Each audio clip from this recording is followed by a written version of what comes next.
প্রিয় দর্শক, জানিয়ে দেব আমাদের হাতে থাকা সর্বশেষ আপডেট, আন্তর্জাতিক বাংলা খবর। চ্যানেলটি সাবস্ক্রাইব করে আমাদের সাথেই থাকুন। ইরানের অর্থ ফেরত দিতেই হবে, না হলে ডলারের প্রতি আস্থা কমবে বলে মন্তব্য করেছেন যুক্তরাষ্ট্রের প্রেসিডেন্ট ডোনাল্ড ট্রাম্প। তার দাবি, ওই অর্থ যুক্তরাষ্ট্রের নয়, বরং ইরানের নিজস্ব সম্পদ। অর্থ ফেরত না দেওয়া হলে আন্তর্জাতিক বিনিয়োগকারীদের কাছে ডলারের প্রতি আস্থা ক্ষতিগ্রস্ত হতে পারে বলেও সতর্ক করেছেন তিনি। একই সঙ্গে ইরান চুক্তির শর্ত মেনে চললে দেশটির পুনর্গঠন এবং অর্থনৈতিক উন্নয়নে বড় অঙ্কের বিনিয়োগের সুযোগ সৃষ্টি হতে পারে বলে জানিয়েছেন ট্রাম্প। বার্তা সংস্থা আনাদোলুর প্রতিবেদনে বলা হয়েছে, G7 সম্মেলন শেষে বুধবার ফ্রান্সে আয়োজিত এক সাংবাদিক সম্মেলনে এসব কথা বলেন মার্কিন প্রেসিডেন্ট। তিনি বলেন, যুক্তরাষ্ট্র ইরানের বিপুল পরিমাণ অর্থ জব্দ করে রেখেছে এবং এক পর্যায়ে তা ফেরত দিতেই হবে। ট্রাম্পের ভাষায়, আমরা তাদের অনেক অর্থ নিয়েছি এবং সেই অর্থ আমাদের নয়, এটি তাদের অর্থ। একসময় আমরা তা জব্দ করেছিলাম। আমার মনে হয় আমাদের তা ফেরত দিতেই হবে, কারণ আমরা যদি তা না দিই তাহলে কেউ আর ডলারে বিনিয়োগ করতে চাইবে না। গত রবিবার যুক্তরাষ্ট্র এবং ইরানের মধ্যে একটি সমঝোতা স্মারকে ইলেকট্রনিকভাবে স্বাক্ষর হয়। এতে সব ধরনের সামরিক অভিযান বন্ধ, হরমুজ প্রণালী পুনরায় খুলে দেওয়া এবং নিষেধাজ্ঞা শিথিল করার পাশাপাশি ইরানের পারমাণবিক কর্মসূচি নিয়ে আলোচনার পথ উন্মুক্ত করার বিষয় অন্তর্ভুক্ত রয়েছে। চুক্তির আওতায় আঞ্চলিক সহযোগীদের সহযোগিতায় ইরানের পুনর্গঠন এবং অর্থনৈতিক উন্নয়নের জন্য অন্তত $300 বিলিয়ন একটি পরিকল্পনা প্রণয়নের কথা রয়েছে। তবে এই অর্থ সরাসরি যুক্তরাষ্ট্র দেবে না বলে স্পষ্ট করেছেন ট্রাম্প। তিনি বলেন, আমরা কোনো অর্থ দিচ্ছি না, তারা সঠিকভাবে আচরণ করলেই কেবল এটি সম্ভব। তারা ঠিকভাবে চললে এবং কেউ বিনিয়োগ করতে চাইলে বিনিয়োগ করতে পারবেন। $300 বিলিয়ন এই তহবিলও সেই শর্তের সঙ্গে সম্পর্কিত। সবকিছু নির্ভর করবে তারা কি করছে তার ওপর। এ সময় ট্রাম্প উল্লেখ করেন, ইরান ইতিমধ্যে $1 ট্রিলিয়ন বেশি আর্থিক ক্ষতির মুখে পড়েছে। সম্ভাব্য নিষেধাজ্ঞা শিথিল করার বিষয়ে প্রশ্ন করা হলে তিনি বলেন, তারা সঠিক আচরণ শুরু করলেই কিছু না কিছু ঘটবে।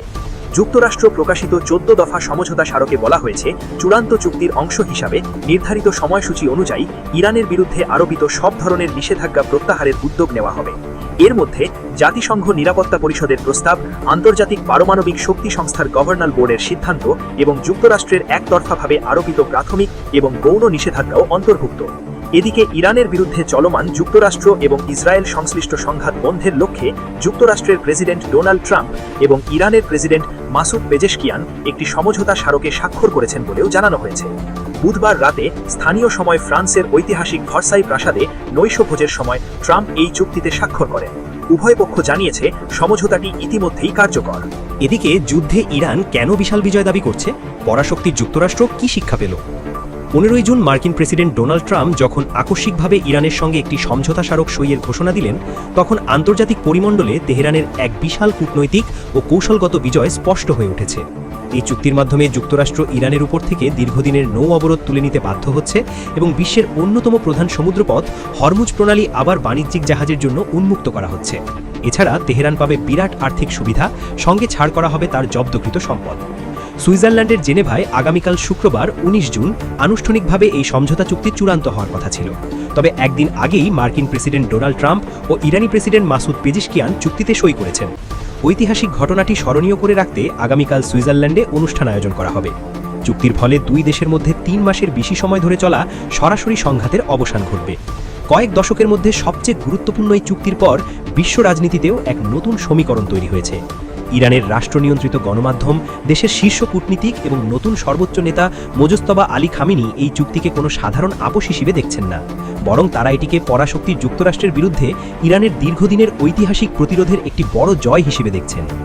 আন্তর্জাতিক গণমাধ্যমের চুলচেরা বিশ্লেষণের আলোকে এই প্রতিবেদনে দেখা যাক কিভাবে তেহরান নিজের সার্বভৌমত্ব ও সামরিক শক্তি বজায় রেখে এই চুক্তিতে পৌঁছালো এবং এর পেছনে তাদের বাস্তব অর্জনগুলো কি।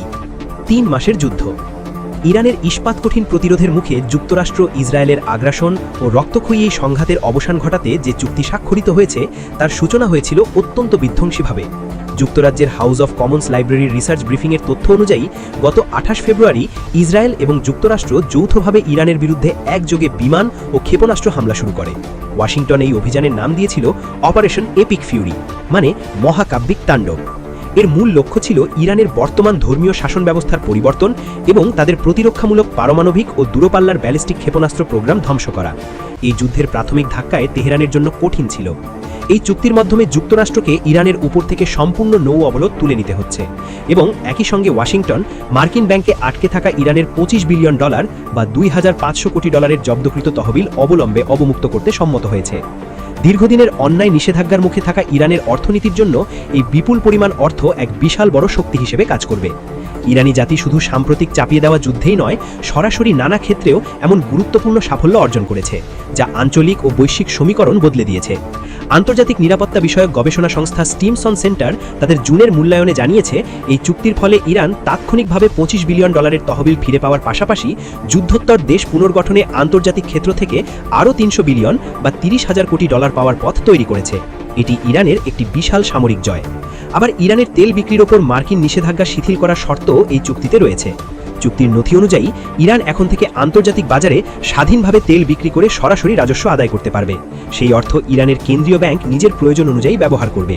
পারমাণবিক কর্মসূচির ক্ষেত্রেও ইরান তার মূল নীতি ধরে রাখতে পারছে। ইরান আরও 60 দিনের আলোচনার মেয়াদে ইউরেনিয়াম সমৃদ্ধিকরণের ক্ষেত্রে বর্তমান স্তর বা স্থিতাবস্থা বজায় রাখতে সম্মত হয়েছে। কিন্তু ইরানের সবচেয়ে বড় বিজয়, ইরানের মাটির নিচে সুরক্ষিত সমৃদ্ধ ইউরেনিয়ামের শক্তিশালী মজুদ ধ্বংস বা দেশ থেকে সরিয়ে নেওয়ার মতো কোনো শর্ত এত পর্যন্ত তেহরানের ওপর চাপাতে পারেনি। বিখ্যাত মার্কিন সাংবাদিক নিউজউইক একটি অস্ত্র নিয়ন্ত্রণ সংস্থার বরাতে অত্যন্ত গুরুত্বপূর্ণ একটি তথ্যও দিয়েছে। তারা জানিয়েছে, গত 3 মাসে মার্কিন ও ইসরায়েলি শত চেষ্টা এবং বিমান হামলার পরও ইরানের সম্ভাব্য পারমাণবিক বোমা তৈরির মূল ক্ষমতা, অর্থাৎ মাটির নিচে সুরক্ষিত ও অভেদ্য ঘাঁটিতে থাকা 60% সমৃদ্ধ ইউরেনিয়ামের মজুদ সম্পূর্ণ অক্ষত ও সুরক্ষিত রয়েছে। অর্থাৎ বিপুল ক্ষয়ক্ষতির চেষ্টা করেও মার্কিন ইসরায়েলি জোট ইরানের পারমাণবিক সক্ষমতার মূল ভিত্তি স্পর্শ করতে পারেনি। সবশেষ জানিয়ে দেব যে কারণে অস্পষ্ট ভাষায় সাজানো ইরান যুক্তরাষ্ট্র চুক্তি, যা বলছেন বিশ্লেষক। দীর্ঘ 3 মাসেরও বেশি সময় ধরে চলা যুদ্ধের অবসানের লক্ষ্যে সমঝোতায় পৌঁছেছে ইরান ও যুক্তরাষ্ট্র। গত 14 জুন রবিবার চূড়ান্ত সমঝোতায় পৌঁছেছে উভয় পক্ষ। আগামী 19 জুন শুক্রবার সুইজারল্যান্ডের জেনেভায় আনুষ্ঠানিক স্বাক্ষরের মাধ্যমে তা কার্যকর হবে। বহুল প্রতীক্ষিত এই চুক্তির খসড়ার ভাষা নিয়ে প্রশ্ন তুলেছেন বিশ্লেষকেরা। তাদের মতে, আলোচ্য অন্তর্বর্তী সমঝোতার চুক্তির খসড়ায় ইচ্ছাকৃতভাবেই এমন শব্দচয়ন রাখা হয়েছে যাতে উভয় পক্ষ, যুক্তরাষ্ট্র ও ইরান, নিজ নিজ দেশে এটিকে বিজয় হিসেবে উপস্থাপন করতে পারে। কাতার ভিত্তিক সংবাদ মাধ্যম আল জাজিরাকে দেওয়া সাক্ষাৎকারে তেহরান বিশ্ববিদ্যালয়ের অধ্যাপক মোহাম্মদ ইসলামী বলেন, চুক্তির ভাষা যদি কঠোর ও একক ব্যাখ্যাযোগ্য করা হতো তাহলে কোনো পক্ষের সাথেই সমঝোতায় পৌঁছানো সম্ভব হতো না। তিনি বলেন, যদি তারা শুধুমাত্র একটিমাত্র ব্যাখ্যা বহন করবে এমন একটি কঠোর চুক্তি চাইত, তাহলে কোনোভাবেই এই সমঝোতায় পৌঁছানো যেত না। বিশ্লেষকেরা মনে করেন, বর্তমান সমঝোতা মূলত সময় কেনার একটি কৌশল, যেখানে বড় বিরোধগুলো ভবিষ্যৎ আলোচনার জন্য রেখে দেওয়া হয়েছে। অধ্যাপক ইসলামী আরও বলেন, চুক্তির ভাষা এমনভাবে তৈরি করা হয়েছে যাতে উভয় পক্ষই নিজেদের আভ্যন্তরীণ রাজনৈতিক পরিসরে এটিকে বিজয় হিসেবে উপস্থাপন করতে পারে। এটি শুধু যুক্তরাষ্ট্রের জন্য নয়, ইরানের জন্য একইভাবে প্রযোজ্য। তিনি সতর্ক করেন, এই সমঝোতা কোনো চূড়ান্ত সমাধান নয়, বরং দীর্ঘ ও জটিল আলোচনার একটি সূচনা। আগামী 30 থেকে 60 দিনের মধ্যে অত্যন্ত কঠিন আলোচনা চলবে। এটি উভয় পক্ষের জন্যই একটি দীর্ঘ দৌড়ের শুরু। যদি মূল ইস্যুগুলোতে সমঝোতা না হয়, তাহলে এই অন্তর্বর্তী চুক্তি কার্যকর থাকবে না, বলেন তিনি। বিশ্লেষকেরা মনে করেন, বর্তমান সমঝোতা মূলত সময় কেনার একটি কৌশল, যেখানে বড় বিরোধগুলো ভবিষ্যৎ আলোচনার জন্য রেখে দেওয়া হয়েছে।